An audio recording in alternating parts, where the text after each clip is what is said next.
Okay, let's dive in. We're looking at Ephesians 6, verse 11 today.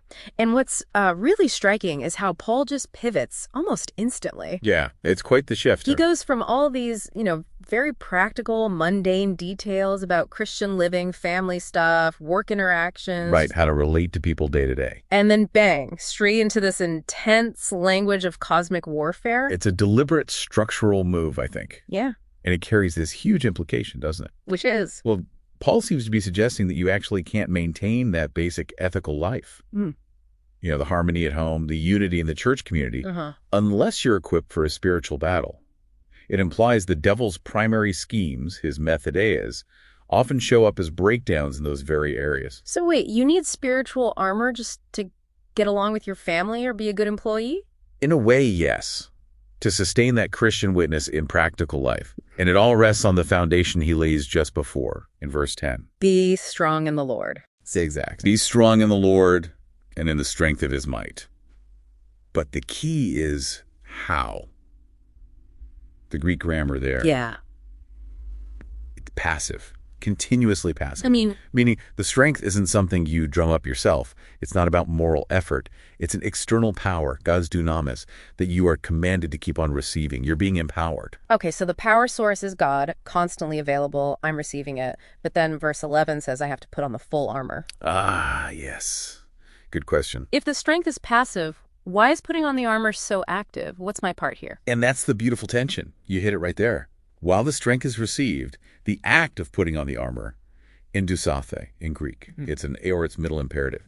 It's a command demanding a decisive personal active choice from you, the believer. It's mandatory. So God provides the power and the gear, but I have to choose to suit up. Precisely. He provides the panoplia, the complete set of armor. That word panoplia, it emphasizes completeness, right? Like you can't just pick and choose parts. Like, Absolutely non-negotiable. Leaving off one piece leaves a vulnerability. And notice the crucial qualifier. It's the full armor of God, to Theo. which tells us. It's a genitive source, or maybe ownership. This armor's origin, its very nature, is divine. It comes entirely from God. It is God's own armor, in a sense. Okay, and this is where it gets really fascinating theologically, isn't it? Because the obvious visual is a Roman soldier. Right. That's what most people picture. Paul sees Roman guards all the time. But the deeper source material points somewhere else. You're saying the real you is Old Testament. Exactly. The divine warrior motif. Specifically, Isaiah 59.17. It's profound. What does Isaiah say? It describes the Lord himself putting on righteousness as a breastplate and a helmet of salvation on his head. He wears vengeance and zeal. Wow. So when Paul tells us to put on the armor of God, He's not just saying be more righteous or try harder to be saved. He's telling you to appropriate God's own inherent protective character. You're clothing yourself in his righteousness, his salvation. It's not about earning human virtues. that reframes everything. Okay, so we put on God's character, this complete divine suit. Why? Verse 11 says, so that you may be able to stand against the schemes of the devil. Let's unpack schemes. Methodias. Yeah, that's a rich word. It means cunning plans, deceitful tactics, crafty methods. It implies something calculated, sophisticated, strategic trickery. Not just random attacks then, more like manipulation, intellectual traps. Often, yes. Think categories like deception making evil look good, like an angel of light, or accusation targeting your conscience, your standing with God, and of course, straightforward temptation. Which is why Paul immediately follows up in verse 12 by clarifying who the real enemy is, right? Crucial distinction. He says, for we do not wrestle against flesh and blood.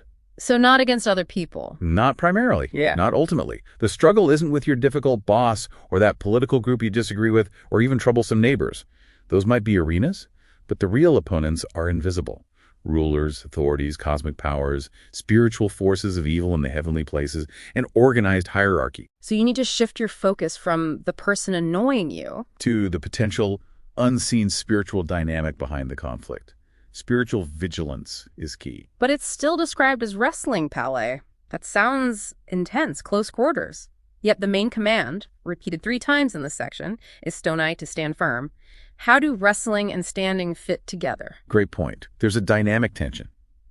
The wrestling acknowledges the fierceness, the engagement, the reality of the struggle. It's not passive waiting. Okay. But the goal, the strategic objective Paul emphasizes, is stonai steadfastness, resilience, holding your ground.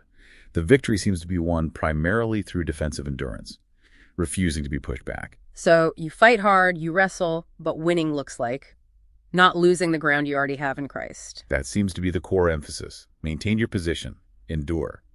Stand firm. So wrapping this up for you, the listener, Yeah. What's the takeaway? It seems like spiritual readiness is this two-part thing. It really is. You need that constant inflow of divine strength, which you passively receive. And you need to make that active, decisive, mandatory choice to put on the complete set of God's own protective character. Both are essential. Absolutely. Divine enablement and human cooperation. And a final thought?